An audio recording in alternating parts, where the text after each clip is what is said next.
Got my headphones on tight, yeah, I'm diving deep into frequencies and waves that keep me from sleep. 305 on the dial, that's where I belong. Eli Parker, Elad, they keep me strong. Keep me strong, keep me strong. In this digital zone, in this digital zone. Tech heads, we are all connected. Hello, welcome to Tech Heads 305. This is Parker Lake and my colleagues Elad Haber and Eli Sabatier. And my apologies, Elad, it is Elad and not Elad. So I'll let you do the first intro. Sure. Introduce yourself, Elad. Gladly. Hey, Parker. Hey, Eli. My name is Elad Haber. I am the Client Success Executive over at 10-4 Technology Group. I have about 15 years of experience in various levels of IT with a particular focus on law firms. Awesome. Eli? Yes, my name is Eli Sabatier. I have about 15 years experience in the tech world, ranging from telecom, with an expertise in IT hardware and developing business. And now, it's a pleasure to be servicing the South Florida community with you guys. That's awesome. Yes. So you guys have seen it all over the years. And of course, we all went through the pandemic. And I'd love to talk today about something that started then and has continued to now, remote work. Kind of a buzzword now, but whether you're hybrid or offshore or you're nearshoring or you're fully remote, it's become the norm, right? So what would you say are the most important considerations for CISOs, CIOs, and COOs managing remote staff in this new remote environment? Do you want to take this one, Elad? Sure, I'll get started. In my experience as an account manager prior to my role here as in 10-4, I found that the ease of support was one of the big highlights that you want to look for when you're looking for what makes remote work actually feasible. If you have a user who's in another country who's having trouble, you want to be able to get someone from an MSP, from an IT company on the phone right away to help them out. You don't need to be waiting a day because that's not going to help anybody. So for me, that type of rapid support is probably one of the biggest things that you're looking for as a CSO, as a CIO, for when thinking about remote work. Okay. If I can expound on that one before you answer, Eli.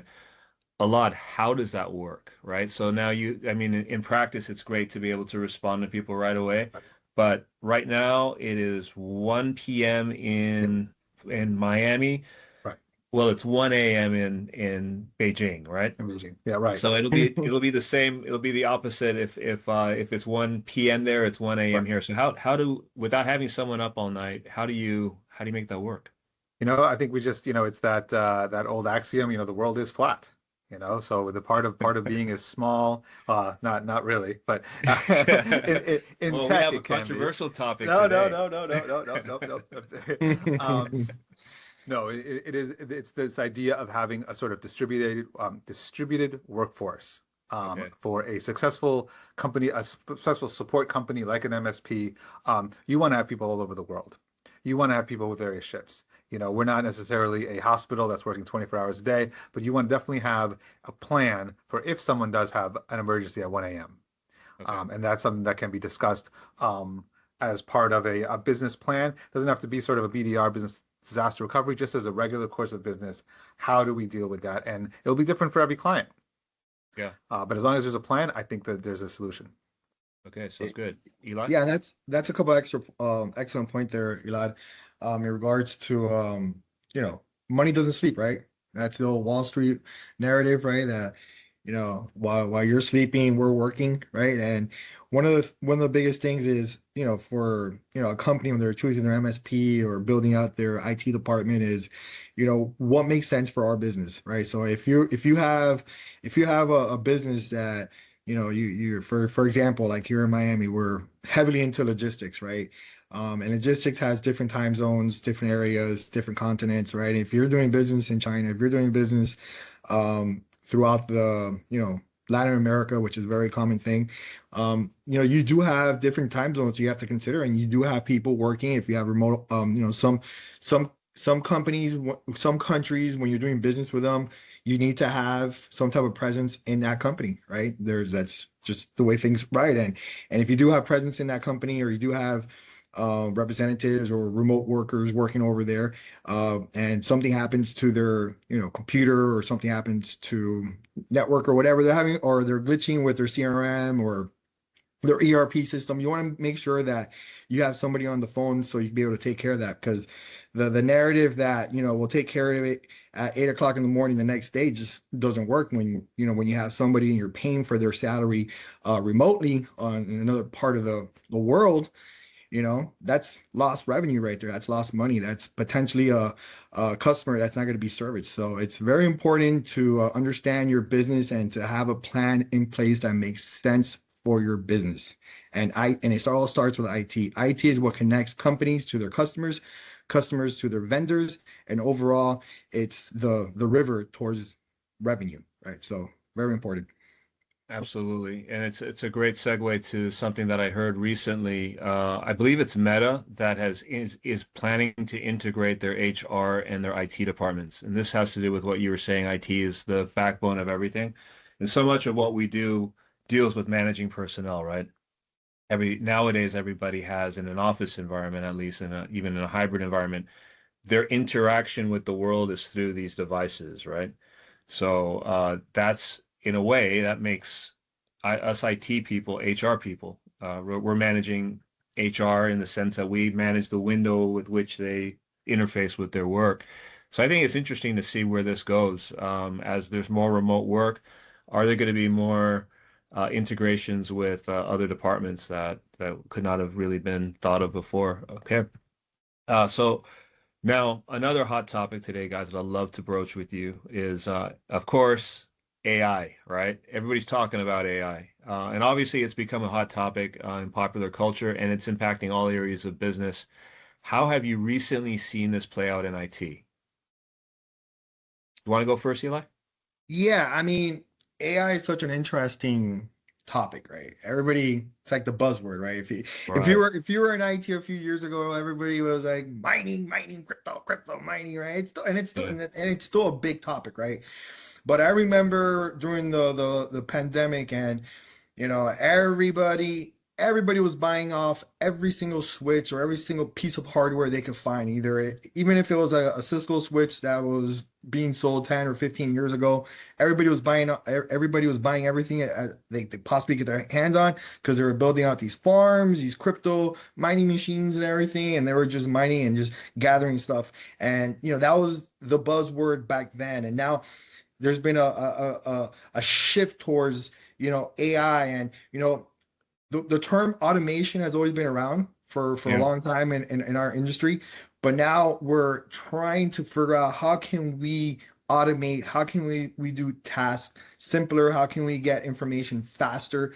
And the rise of AI has been very instrumental in getting that type of technology and that type of work being done faster. So you have companies like Nvidia and AMD, right, that are positioning themselves, and making a ton of money on these GPU cards, which is like the basis and the foundation towards these the HPCs that are just high performing computers, and they're able to drive and process information at incredible speed. And a lot of it is becoming automated. But one of the things that companies and MSPs and IT departments have to deal with is, how secure are these AI applications, right? Are you running an AI application that's on test run, right? That's running test prompts and everything, and you're putting all this company information inside, and you're trying to squirt, all this information out of it and trying to manage it. Or you're running a very secure and a very protective platform that, if you do put information in there, and everything will be safe. So I think one of the biggest challenges for CIOs and for just companies in general is, like, how are we going to manage these different applications? What's right for our business? Does it fit our plan? Does it fit our bigger issue of what we're doing? And a lot of the problem security that arises from this are employees ourselves, right? So I think one of the most proactive things we need to get a grasp on if you are a CIO or if you're an MSP or if you're just a company in general is how do we control this, right? The genie's already out of the bottle, right? How are we Right. gonna pull it back down and take control? And I think that is one of the biggest things that as a company we need to, as a company, as As an users, industry. as an industry, exactly, Parker, we Yeah. need to be able to understand, control, and have a plan. Perfect planning makes perfect execution. And I think that having that type of knowledge base and taking the time to understand is very important. And having the control where it belongs within the top of the organization is even more, because if you have employees running rogue and you know putting information on where they're not supposed to be putting information, and all of a sudden your information gets leaked onto the dark web, you're gonna have Yeah. some serious problems. So So let's talk a little bit about that. Having a plan. I think that is it fair to say that that's easier to say than it is to do? Right? What does it mean when you have a plan for AI? I always go back to one of my favorite 80s TV shows with the 18, right? Are you gonna do George When Papard? when Hannibal Smith when Hannibal Smith used to say, "I love when a plan comes together." Yes, Remember? indeed. Yeah. So I'm aging myself there, guys. Yeah, I see it. But everybody loved the 18 back in the day. So and I think Absolutely. that's where it's at, man. I mean, I think it's easier said than done. You're absolutely correct, Parker. But it takes they say it takes a community to raise a child, and it does take a team to properly execute a plan. And it all starts from the top. I mean, you have to have a very um, you have to understand what you are trying to accomplish, what the risks are, and what are the rewards. And it takes a team, 100%. It takes a team, and it takes time, and it takes a little bit of effort to get the proper knowledge and the expertise in these things. So, Absolutely. Any thoughts, Elad? Yeah, it's interesting to me that Eli used the word automation. From an IT perspective, we rely on automation to, manage, dozens of different environments. So you can think of it, AI, automation kind of work together. The AI unit or the automated, they're looking at all of these different devices and they're filtering through data. We want that AI, that automation to be as smart as possible so that they can alert us when something is perhaps an inkling of an issue so we can get on top of it before it becomes a problem. So Right. it's sort of, it's one of those things where AI, sometimes you see AI in the foreground, but for us in IT, AI is often working in the background and supporting us. Working overnight, as we were talking about the other day, just working all the time to sort of give us the humans the right information to do the best job we can. Okay.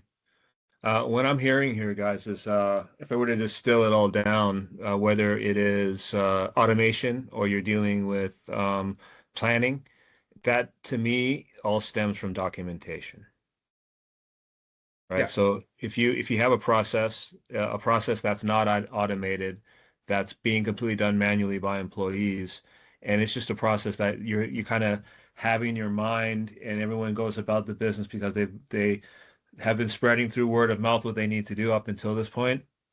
I guess the first step is to document it, would you say? And then secondly, after that is to come up with procedures and policies that say, hey, all right, if you're using the Copilot that runs on your computer, that's that's contained within our firewall and within our environment, then you can upload documents that are client privileged or uh, HIPAA protected. But if you're just hopping onto the internet and you're using the Chat GPT prompt that's open to the world, you can't upload those same documents, right? So, but that has to be documented somewhere in policy. Would you say this is a good place to start? yeah, absolutely. I mean, Absolutely. you don't want people going to like DeepSeek or whatever and some, whatever. Oh, it's this new Chinese platform. It's quicker and faster. Now, but you don't know what it is, right?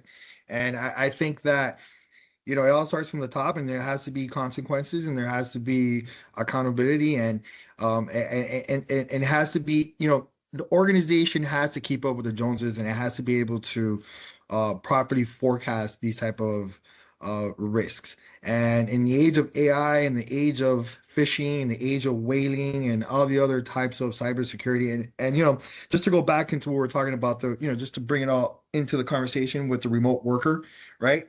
I think one of the biggest risks that companies see with the remote workers is cybersecurity. So, cybersecurity, keeping data safe, keeping your customers' information safe, keeping your company's secrets safe, keeping your employees safe is all tied together, and having a great plan for how you conduct business remotely, how you conduct business with AI, how do you bring in new technology into a foundation. It all comes into, proper planning and having proper documentation, like Parker said, and having proper rules of engagement, and having the consequences, and having also a backup plan if there is a problem. Because, one of the things is, one of the great sayings from a movie that I saw back in the 90s, Spy Games, it says, when did Noah build the ark? Before it rains, right? All right. So being prepared is half the battle, right? Yeah. So, I think I have to say here, 100%. everybody, that every Friday we have a game that we play as a company, and it's about popular culture, and there's trivia, and Eli takes the prize every week, or he does a lot, right? And you can see why, because he's quoting movies from the 80s and TV shows, and yeah, so I could see, I see where it comes from, Eli. It's one of those things, like, when you talk complex things, because let's admit, these things are not easy to understand, right? It's better to put things in a communication that everybody can understand and everybody can relate.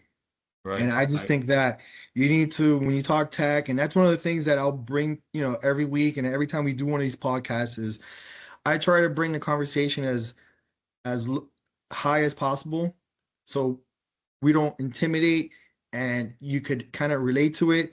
And then I leave the lower conversations, the deep dives into the real experts, engineers, the people that we employ on our team, that that could code, and they could Geek out. configure and Yeah. do all that stuff, right? My job is to communicate and to inform and to educate. And if I can make it as fun as possible, I do it.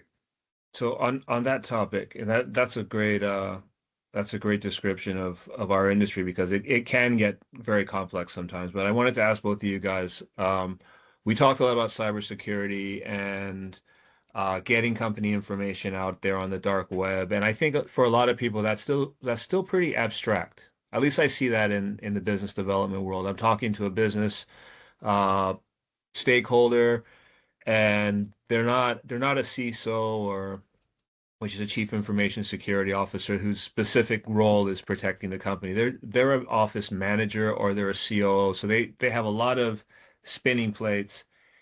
And as soon as I start to talk about cybersecurity and some of the risks, sometimes I see people kind of turn off, right? Like, hey, that's not going to happen to me. So can you guys explain, and maybe start with you, Elad, what's the worst that can happen? Well, there's a lot of worse. I guess one of the worst things that could happen probably is ransomware, Okay. where a hacker will hold your data and will encrypt it unless you pay them, and then for an encryption key. Okay, how does that Um, happen? How do they get that No, it's basically they're able ability? to breach whatever security you have is not good enough. They're able to get into Okay. they get into the file servers, and then basically just encrypt it. And what if you're all It in the cloud? You're all in the cloud. it's You do also you, a possibility. It's for a little harder but it is definitely, people can do it. These okay. hackers are very smart. We always say, like, they're not, some 16-year-old in a basement anymore. These Okay. hackers have infrastructure. They have corporate. They have meetings. They have office space. They are a whole operation. Okay. Um, so one of the things that we try to push in our role as 10-4 is a robust cybersecurity to prevent that type of intrusion. I see. Eli, any thoughts? Yeah, I mean, Elad's 100% correct, man. I mean, it's not some kid in the basement that's gonna hit you off. It's a machine. I mean, it's there's data farms, there's There's groups, that work together in tandem. One of the largest groups that, if a company like Kaseya companies could get hit, or SolarWinds, Microsoft SolarWinds, and all these companies get hit by hackers, and they could compromise, and those type of businesses, you know, SMBs are easy pickings. It's like shooting ducks in a barrel or whatever. Yeah. It's simple, right? And here's the thing, though. When people think about hacking, they think about the movie Hackers, right? Like these kids are just plugging into somewhere, and they're like typing, and they're getting past the firewalls, and they're doing all this crazy stuff. But in reality, it's as easy as making a call or phishing somebody in their email and gaining access to their computer, to their workstation. And once you're into their workstation, then they could get your Password. login information. Then they could get into their CRMs, and then all of a sudden they could do all types of damage to your system. I could tell you personally, I know a story of a company where one of their main functions is cybersecurity. And I could tell you that one of their accounting people was phished, and What does that they mean? sent He it. got fished. Explain what that means to the They, viewers. yeah, phish means that received an email, right? And in essence, it was whaled, but the person received an email, right? And it was from the CEO requesting the W-2s of the customers, of not the Okay, customers, of the employees. I And see. the person sent the W-2s. And what do W-2s have? They have their social Social security, they security have your numbers. address, they have your birth, Mm, date of birth. They got everything needed in order to open up credit cards and do all types of damage to the individual and to the crazy. person, right? Wow. So Liability. liability. So one of the key factors when cybersecurity is a comprehensive strategy, right? It's not just, your firewall, it's not just your spam filters and things like that. It's awareness, right? If you're not talking cybersecurity within your organization, and you're not talking about, don't open up emails. We used to say, don't open the doors to strangers, right? Don't Mm, open the doors to people trying to send you stuff through email, right? yeah. And these people are getting very, very, very, very Sophisticated. sophisticated. They're making to the point where I've gone through situations in my past where people have sent me POs, and I look at the PO, I'm like, oh my God, look at this deal I got, right? And I started looking at it, I'm like, I don't know, this domain looks a little fishy. And then at that point I look at it, and I start doing stuff, and I start looking at it, and and then you start realizing that it's a fake domain. Then I'm calling, and I'm like, what's going on here? And they're like, I didn't say no PO. I'm like, all right, then this is fake, right? So it's things like that. It's understanding that when the looking at the URL bar, and seeing like the little lock and everything, and making sure that little lock is there. Because like, if for example, if you get an email from Bank of America, and you click on the link, and it sends you to a web page that doesn't have the security lock on it and stuff like that, Right. it's HTTPS. yeah, it's not Bank of America that sent you that email. Right. You're putting your information somewhere, and you're about to get compromised. It's no difference than, my daughter the other day was like, "Hey, Dad, I just got this text message from these toll people saying that we owe money for tolls." I'm like, "Sure, Oh Dana, yeah. don't do We've all gotten that one. that." Yeah. That's a scam, right? And I get text messages every other day from people pretending to be our boss Mario, saying, Yeah. "Hey, did you get the gift cards?" Yeah. Well, it's So, it's interesting because I think, a lot of viewers are going to feel that, hey, I know that. I won't click on those links, but it doesn't take more than one, right? You can have a company of 100 people, and it just takes one employee, and you might as well have just had vulnerabilities throughout the whole company, because it's just one vulnerability that's exploited is as good as everyone being exploited. Would you say that's true? of course, Yeah. you Absolutely. know, that's the leakage in the dam, Yeah. right? Well, one of That's the the one of the crack. stats, one of the eye-opening stats I heard the other day, and this is relevant just to small businesses, right? Because a larger business can absorb the cost involved with the cyber attack, but it's something in the region of about $500,000 when these cyber attacks hit, and 60% of small businesses go bankrupt within 6 months of a cyber attack. Yep, It's terrible. Yeah, that's yep. terrible. Yeah, so See it every that's day. I mean, yeah, you read it, you hear it. You know, we're in the industry. We swap stories. We talk to people. We know. I mean, it's not a sales pitch. It's a reality. Yeah. And no matter what the small business owner might think that, oh, you're just trying to upsell me. No, we're not. We're just Yeah. giving you, you know, our job is to prepare for the worst, right? If we didn't prepare for the worst, then we wouldn't have a job, right? Yeah.